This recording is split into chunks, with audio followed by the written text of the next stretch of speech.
Moi, je suis Tina Charbonneau, votre animatrice pastorale au CSDCEO. Et aujourd'hui, j'aimerais ça qu'on se parle de méditation chrétienne.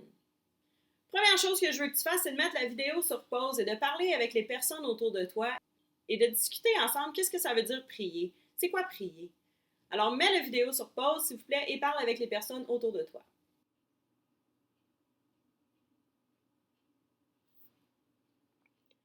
Bon, je suis certaine que vous vous êtes dit que c'est des choses comme demander pardon à Dieu, demander pour des choses comme de la santé, pour de la chance, du courage, je sais pas, prier quelqu'un qui est décédé, dire merci. C'est tout vrai, c'est tout bon, c'est vrai. Sauf qu'aujourd'hui, on va vivre une forme différente de prière. On va pas rien demander, on va pas dire merci, puis on va même pas parler à Dieu. Mais on va rencontrer Dieu dans le silence. C'est ça qu'on appelle la méditation chrétienne. Là, vous allez me dire, ouais, mais à quoi ça sert de méditer? Premièrement, on ne fait pas de la méditation chrétienne pour qu'est-ce que ça donne.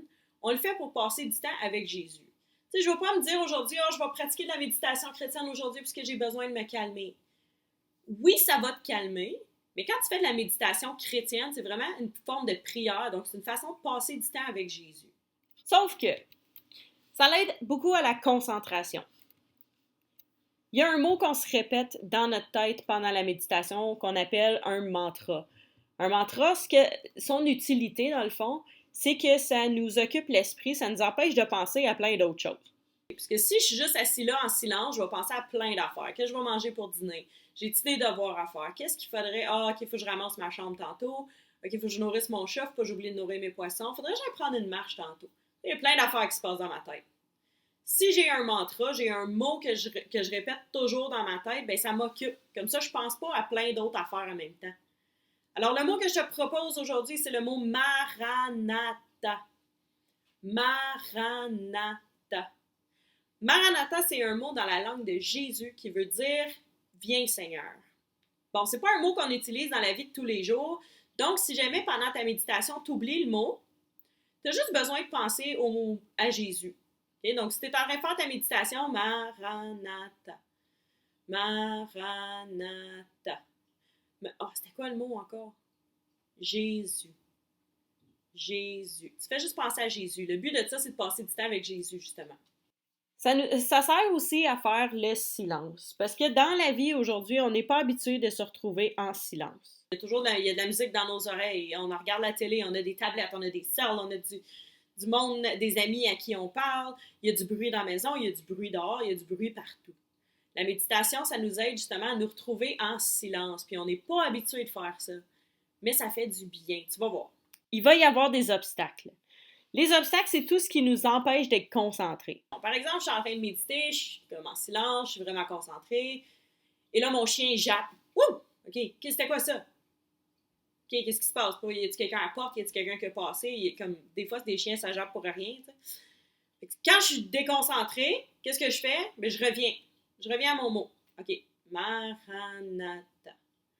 Maranatha. Peut-être que pendant que je suis en train de méditer, j'entends mon cell vibrer là-bas. Ah, je me demande c'est qui. C'est important, je devrais-tu le prendre? Quand tu fais de la méditation, premièrement, éteins ton cell. Parce que ça va éviter que tu aies des distractions. Okay? Ça va t'éviter beaucoup d'obstacles. Mais si jamais ça arrive, OK, je médite, puis là, j'entends mon cell vibrer, là, je me demande c'est quoi, je reviens. Ils attendront. Maranatha. Maranatha. Ça sert aussi à faire l'expérience de Dieu. Il y a des personnes pendant leur méditation qui vivent une expérience qui sentent comme si Dieu est présent avec eux. Bon, premièrement, Dieu est toujours présent avec nous. Mais il y en a qui sentent la présence de Dieu. Super si ça t'arrive. Je suis vraiment contente pour toi. Si ça t'arrive pas, c'est pas grave. Sache que Dieu est là quand même. Et on médite pour passer du temps avec Dieu. Toi, tu l'auras fait comme tu peux. C'est bon? Et ça nous aide aussi à développer notre patience. Plusieurs d'entre nous avons besoin de développer notre patience. La méditation peut nous aider à faire ça. Comment on fait ça? Bon, premièrement, on s'assoit par terre. Je te recommande de t'asseoir par terre. Tu peux le faire assis sur une chaise. C'est juste qu'il y en a qu'une fois, quand ils sont assis sur des chaises, ils deviennent trop calmes, trop relax. Ben, pas trop, là. Mais ils deviennent super calmes, super relax. Et là, ils ont peur de tomber. Ça, c'est un obstacle, ça te dérange. Si tu es assis par terre, tu ne peux pas tomber plus loin que par terre. Okay? Donc, tu es juste assis, calmement par terre. S'il vous plaît, ne le fais pas coucher dans ton lit. Pourquoi? Parce que tu peux t'endormir. Quand tu dors, est-ce que tu pries? Non. Donc, s'il vous plaît, reste assis, par terre, idéalement. Donc, tu peux t'asseoir sur un coussin ou un tapis, les jambes croisées. Là, c'est sûr que si tu es assis sur une chaise, ne croise pas tes jambes, là, laisse tes jambes à terre. Mais si tu es assis par terre, croise tes jambes. Le dos bien droit. Les mains sur les cuisses avec les paumes vers le haut. Pourquoi? Parce que quand tu reçois un cadeau à ta fête, tu le reçois comme ça et non comme ça. Quand tu vois quelqu'un que ça fait longtemps que tu n'as pas vu, tu le reçois comme ça et non comme ça. Ça, c'est un signe d'ouverture. Nous, on veut rencontrer Jésus, alors on s'ouvre à sa présence.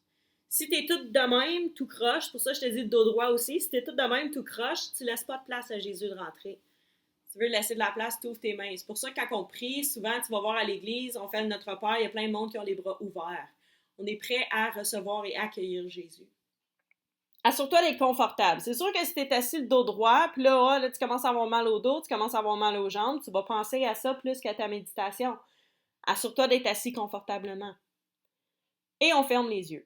Si j'ai les yeux ouverts, je vois tout ce qui se passe autour. Je vois mon chat, je vois mes poissons, je vois mon chien, je vois mon sel, je vois des choses qu'il faut que je ramasse. Ça me déconcentre. Quand on ferme les yeux, on réduit beaucoup les obstacles. Bon, ça ressemble à quoi la méditation? Voici ce que je veux voir. Des yeux fermés, dos droit, jambes croisées, mains sur les cuisses. Ce que je ressens, de la discipline. De la discipline, c'est pas se faire chicaner parce que tu fais quelque chose de pas bien. De la discipline, c'est de la discipline personnelle.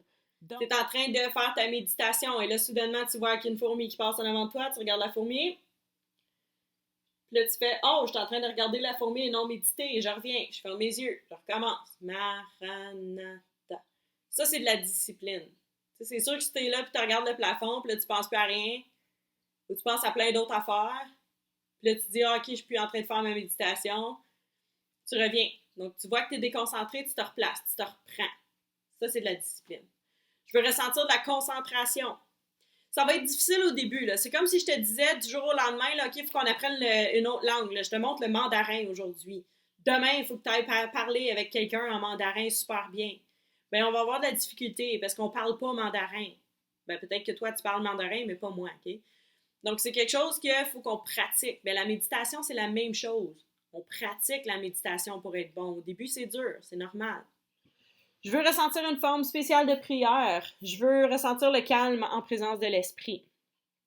Qu'est-ce que je veux entendre au début? Je vais te donner un bruit au départ. OK? Moi, j'ai pas rien à la maison qui fait du bruit comme un bol tibétain de méditation ou un gong ou une clochette. J'ai pas ça. Ce que je vais prendre aujourd'hui, moi, c'est un bol de métal avec une cuillère de bois. Ça fait une résonance. On va commencer avec ça. Toi, peut-être que sur ton téléphone, où il y a des applications où on a des bruits justement de clochettes, de gong, de bol, de méditation. Tu peux utiliser ça si tu veux. Tu peux utiliser aussi une chanson. Mais la chanson, surtout que c'est quelque chose d'approprié. Tu sais, si tu écoutes du hard rock, là, ça va pas vraiment t'aider à méditer. Il faut que ce soit quand même quelque chose de calme et idéalement quelque chose de relié avec Jésus. Ensuite, tu vas faire quelques respirations profondes au début et je veux le silence après. Puis pendant le silence, qu'est-ce que tu fais? Tu répètes ton mantra dans ta tête. Maranatha. Maranatha. Ou tu peux même juste dire Viens Seigneur. Tu diras qu'est-ce que tu veux. De toute façon, c'est dans ta tête. Quand on va avoir fini, je vais recogner sur mon bol et la résonance va pouvoir nous permettre de rouvrir nos yeux. Il y a des règles d'or. Premièrement, garde ça simple. C'est pas compliqué. Tu as besoin d'être assis en silence, les yeux fermés et répéter ton mot dans ta tête.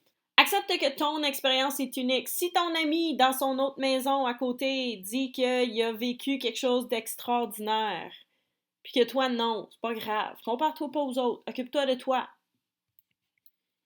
Fais-toi confiance. Passe pas trop de temps à te demander si tu fais ça comme il faut. Comme je t'ai dit, tu es assis en silence, les yeux fermés, tu répètes ton mot, tu le fais comme il faut. Vis ta méditation à toi. Okay? Ouvre pas tes yeux, voir si tout le monde autour de toi sont en train de le faire comme il faut. Ou, ben là, d'un coup, qu'eux autres me regardent. Vis ta méditation à toi. Tu le fais pour toi. Fais comme si tu étais tout seul au monde. Voici comment on va faire ça aujourd'hui. À mon signal, on va se placer debout. Si tu le fais avec d'autres personnes en cercle, ça serait intéressant. On va faire quelques exercices de relaxation en silence. Ensuite, on va s'asseoir en cercle. Je vais te parler un peu. Je te rappelle les étapes de ta méditation. On fait le bruit pour commencer. Ensuite, tu fais la méditation dans le silence. Tu répètes le mot Maranatha. Si tu oublies, Jésus. Bruit de la fin quand c'est fini. Et ensuite, je vais te demander de faire un retour, donc d'en parler avec ceux qui sont autour de toi pour voir comment vous avez trouvé ça. Okay? Est-ce que c'était facile? Est-ce que c'était difficile? Qu'est-ce qui a bien été? Qu'est-ce qui a moins bien été? C'était quoi les obstacles? Quand est-ce que ça serait un bon temps pour méditer dans la journée? Qu'est-ce que tu pourrais faire mieux de la prochaine fois? Donc, je vais vous inviter à en parler ensemble. Parce que si vous vivez ça avec les autres, c'est important d'en parler après. C'est bon? On est prêt pour commencer?